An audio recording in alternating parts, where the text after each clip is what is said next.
আব্বে সালা তুই আমার সব রক্ত ফালাই দিছিস, এখন আমি কি করব? এখন আমার বউ বাচ্চারা কি খাবে?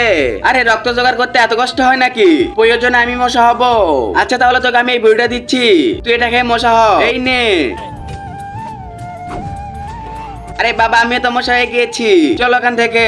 আরে ভাই এর ঘরে তো কয়েল লাগানো, এখানে গন্ধের চোটে যাওয়াই যাবে না, চলো এখান থেকে। আরে ভাই এখানেও হবে না, এখানে তো আরো লাইট আছে, চলো এখান থেকে।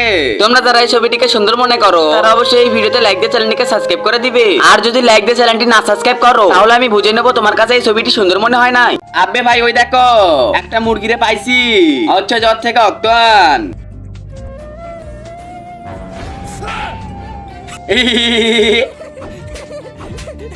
তুই আমার ধরতে পারবি না, দেখি ধর ধর ধর।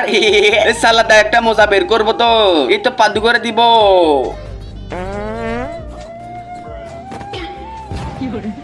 দেখ কেমন লাগে এখন।